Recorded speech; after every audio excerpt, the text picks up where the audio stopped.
I'm curious about a kid from Brooklyn named Jeffrey Epstein, who skipped 2 grades, graduated at 16, got into an elite math program at NYU, dropped out, and then at 21 was hired to teach physics at the most exclusive private school in Manhattan without a degree. The headmaster was Donald Barr, OSS veteran, precursor to the CIA, who wrote a novel about elites keeping humans as sex slaves, and who just happens to be the father of William Barr, the attorney general who would oversee the jail where Epstein died 45 years later.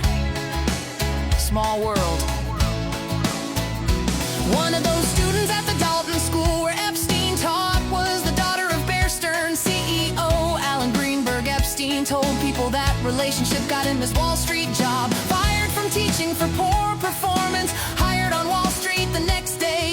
At Bear Stearns he rose from junior floor assistant to advising the bank's wealthiest clients, including Edgar Bronfman, president of Seagram's, who would later co-found something called the Mega Group, along with Leslie Wedner and Ronald Lauder, a secret network of billionaire donors coordinating pro-Israel strategy. He joined the Rockefeller University Board, the Trilateral Commission, the Council on Foreign Relations. David Rockefeller personally mentored him, a college dropout from Coney Island, at the table with the man who built the globalist infrastructure. It seems that many were fascinated or impressed by Epstein and his connections, which helped him become even more connected. A defense contractor named Douglas Lee's and Nixon's former Attorney General John Mitchell introduced him to Stephen Hoffenberg, who says Lee's recruited Epstein for British intelligence, and Hoffenberg introduced him to Robert Maxwell.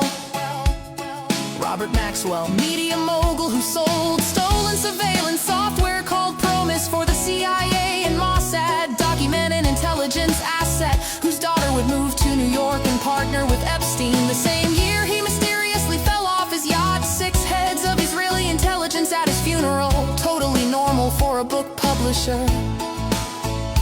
During this same period, Epstein had an Austrian passport with his photo, but a false name and a Saudi address. That's not something you pick up at the post office, that's intelligence tradecraft.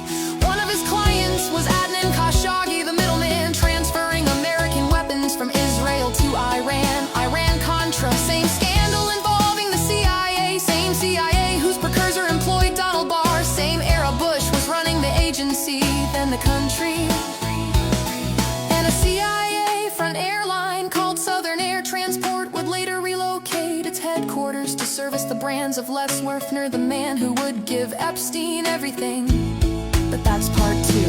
I'm just curious how a math teacher from Brooklyn ended up with a fake passport, a Rockefeller mentor, a seat at the Trilateral Commission, an intelligence recruitment chain that runs through defense contractors, and a former attorney general, and a direct connection to the man who sold spy software for the CIA and Mossad. And I'm curious why, when they finally arrested him, there were 10,000 videos seized and sealed, 6 million pages were they released, maybe half, 10 co-conspirators identified, and only one charge. The CIA director who visited his townhouse now controls all the intelligence, and the president who promised to release everything is attacking the congressman who wrote the Transparency Act. I'm just curious if those files stay sealed, not to protect one man's secrets, but to protect the system that created him.